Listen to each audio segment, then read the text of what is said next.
မြန်မာငွေ900တဲ့သုံးပြီးရင်းနှီးဟင်းညိုတစ်ခွက်ရနိုင်သေးလားဆိုရင်တော့ရနိုင်ပါတယ်ရင်းနှီးဟင်းညိုရတာမှုန့်အထုပ်ကလေးရဲ့ရင်သွေးပူပူရဲ့ပဲလိုပါတယ်ပကံလုံးတဲ့ကိုသူ့ရဲ့ရတာမှုန့်လေးတွေတေချာဖောက်ထည့်ပြီးတော့ရင်သွေးပူပူလေးလောင်းချလိုက်ပါတယ်ရေဘူးရေဆက်ကရင်သွေးကိုပဲသုံးလိုက်ပါတယ်ရင်သွေးထထရမှာပြင်းလို့ပါခဏနေရင်တော့သူ့မှာပါတဲ့ရင်းနှီးပတ်လေးတွေပွာလာပြီးတော့အတင်းတောက်လို့ရတဲ့ရင်းနှီးဟင်းညိုတစ်ခွက်ရပါပြီအရန်ကိုမြန်ဆန်လွယ်ကူပါတယ်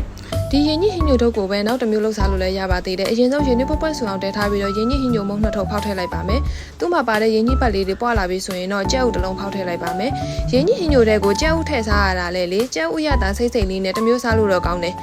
အိမ်မှာအရေးတောင်ဟင်းဘာမှမချက်တဲ့နေ့တွေမှာဆိုဒီလိုမျိုးမြန်ဆန်လွယ်ကူတဲ့ရင်းနှီးဟင်းညိုလေးနဲ့ထမင်းတွဲစားရတာလေရှော့ရှော့ရှူရှူလေးနဲ့ထမင်းစားရတာပိုဝင်တယ်ကွာဒီလိုမျိုးတစ်ပူးကို9500ပေးခဲ့ရပြီးတော့15ထုတ်ပါတယ်ဆိုတော့တစ်ထုပ်ကို900လောက်ပဲကြာတာကုန်စည်နှုန်းတွေဈေးကြီးနေတဲ့ခင်မှာဟင်းညိုတစ်ခွက်ကို900နဲ့ရနိုင်သေးတယ်ဆိုတာကတော့ဘလို့ပဲတွေ့တွေ့စားပြောတဲ့အနေထားမှာတော့ရှိတယ်အရသာလေးရလည်းမစိုးဘူးစားလို့ဝင်တယ်ကိုကတော့အရင်ကြိုက်တယ်